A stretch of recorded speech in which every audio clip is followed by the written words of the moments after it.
Not surprised.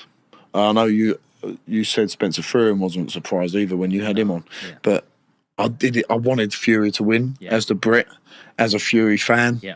And I thought at one point, round 6, round 7, he was winning the fight and turning the screw, and then out of nowhere, Usyk he got that unbelievable fitness, and it come probably down to his training and his dedication. Doesn't cut corners, and he just turned the screw and turned the screw and turned the screw, knocked Fury down obviously onto the ropes. So credit to him, and Usyk's a formidable guy, and you can only give him credit. And I think the rematch is going to be amazing.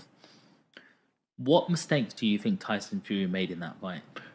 I spoke to Jimmy Tibbs about this, legendary trainer, obviously, dad of my trainer, Mark Tibbs. And he said, yeah, he looked good. He lost weight, but not always good to lose weight as a heavyweight. He might have been better off being 19, 20 stone. I don't know what their plan was in the camp. I'm not an expert on their camp. I'm not trying to tell them what to do, but it made sense to me. If you're a big guy, you might not look body beautiful. You never will. And maybe that bit of weight might have helped him. Could have hindered him. Could have made him a bit slower. But sometimes losing weight lowers your punch resistance. You haven't got as much energy. You might look a bit better, but it might just be a little bit of an aesthetic thing rather than an actual fitness thing, you know. Look at there's been some massive guys in the past. George Foreman, when he came back, was a big old unit. Larry Holmes hasn't always been the most ripped guy, you know. You don't have to be completely chiseled or thingy to.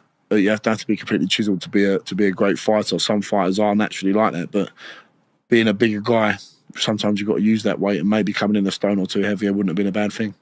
What does Tyson need to do differently apart from the weight this time? That uppercut he used to was throwing was really effective when he was throwing that. I thought that was good.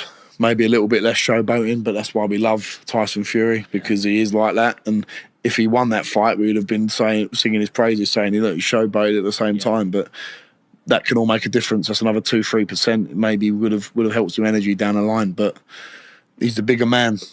You've got to use that as best you can and keep sticking that big jab in his face, whether it's a big hard jab or a sticky little annoying jab, you know. Use that, and then you can blind him with that, and we'll keep bringing that uppercut, because I thought them uppercuts were beautiful he was hitting him with. It was a shock when Usyk hit him straight Yeah, on the face. but It just felt like something. I was gutted. Even he felt like that. I was like, my heart was going down. It's like watching the England match and they gone down. know. You know what I mean? That's how I felt. I can't believe how he stayed up, Fury. You've got to give him credit for that, and he saw it through, because a big man like that, getting caught like that, and the energy it takes to stay up, he's a fighting man. And we've got to remember he's had 3 fights with Wilder, and Wilder's a shell of what he used to be. And you've got to ask yourself, how much of them fights taken out of Tyson Fury and Deontay Wilder, especially the 3rd fight. That was an all-out war. And as a professional boxer, and especially a heavyweight, you can only have so many wars like that before it catches up with you, you know. Why? Wear and tear, big old unit. Human beings aren't designed to smash each other up like that, especially 20 stone guys, 16 stone, 17 stone plus. You can't take severe punishment like that, getting punched on the head. It's not healthy, is it? That's the bottom line, to be getting punched in the head repetitively, especially by the big guys. So you can only go to the well so many times, and Fury's probably only got 1 or 2 more times to do it. So what do you think of someone like Mike Tyson stepping in the ring again against Jake Paul? I think it's a farce. I think it's an absolute joke, and it's not happened, and I'm glad it's not happened. Almost 60 years old. I used to like Jake Paul. I used to think, yeah, he's doing something quite good, trying to dedicate himself, but I've got no time for it. I think it's all quite rubbish now. What do you think of that whole scene of influencer boxing, misfits, all of that? It's not boxing, it's entertainment. Fair play to them.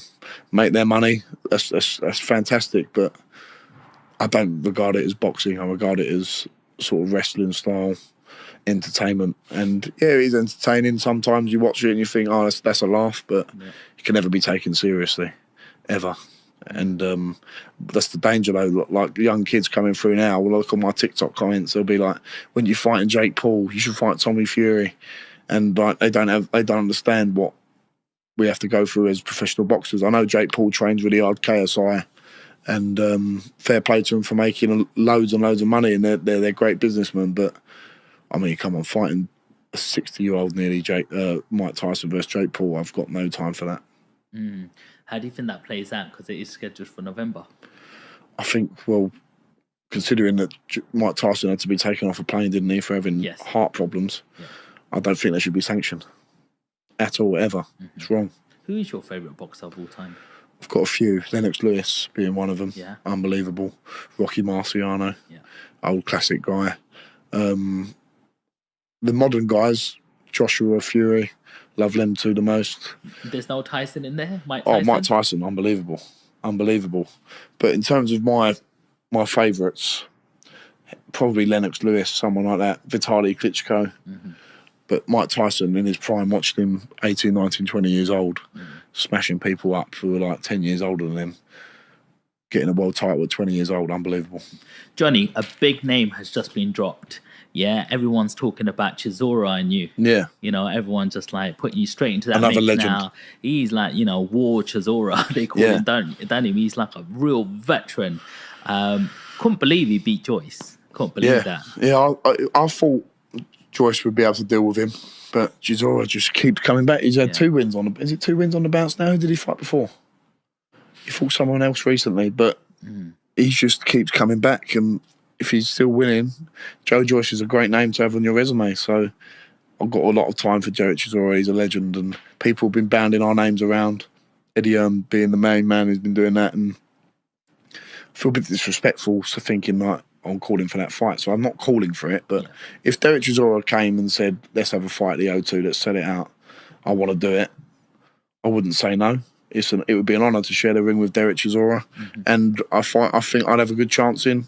Not saying I'd win it, but I'll give a good account of myself, you know? Yeah. How much of a task is it for Chisora being a 40-year-old? That's the problem. Maybe if it was 3-4 years ago, I'd feel slightly differently. But age waits for time waits for no man, and he's been in some grueling fights, and I think Del Boy's a great character, and I think he's a unbelievable guy, unbelievable for British boxing. He'll go down and be remembered by a lot of people, and time waits for no man. How important is timing in terms of when you're facing your next opponent? You know, if you go straight for Chisora, where do you go from there? You might be able to, you know, face an opponent like that. You might be able to get through a wall like that and show a lot of, you know, toughness. But is it too fast, too soon? Because you've had all these first-round knockouts. Not sure how much experience you're getting in the sort of actual ring. Fighting Chisora, imagine beating him. Where do you go from that? That's the thing. It's not an immediate fight. It's whether it's just an idea that's been bandied about. I've obviously got Rudenko locked in for my next fight. That could give me some great experience. He could be he'd probably be my toughest fight to date. And then you assess from there. It's very important, as you say. You've got to look at one fight at a time. And all that's on my mind right now is beating Rudenko whenever that happens in the next month or two. How does it feel like when you're training for a fight? You've got your trainer there, you've got a manager there, you've got a whole team around you. What happens when you're in that ring and you're alone all of a sudden? That's it. That's the name of the game, isn't it? Like, it doesn't matter how... This is the thing with boxing. It's quite unique in a way. You don't have 10 other football players on the pitch. You don't have 14 other rugby players.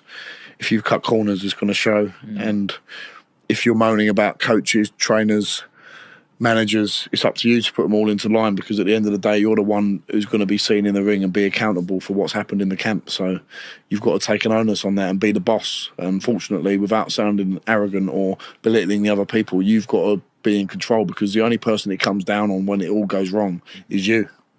That's the bottom line. And you're the one who takes the punches in the head. No one else does. Not your manager, not your trainer, not your promoters, not your strength and conditioning coaches. They're all part of your team, but the one who's going to be getting punched in the face is you. Does it ever get to you mentally? No. I love it. I absolutely love what I do. I get to go up and train every day. I love training. It keeps my head screwed on. If I couldn't train, I think I don't know what I'd do. It keeps me sane, for like it does for a lot of people. So yeah, I absolutely love the ability that I've got to go and train and do something I love every day. Before you're ready to challenge for a major title, what milestone do you feel that you need to hit? I don't think of it in that way, Sean. I don't think I have to hit anything. I think the map is in my destiny of where I'm meant to go. All I have to worry about is winning the next fight. There's no milestone I think of in my head that I think, well, I've got to do this amount of this or do that. It's all mapped out already. All I've got to do is dedicate myself 110%, and then the rest will follow.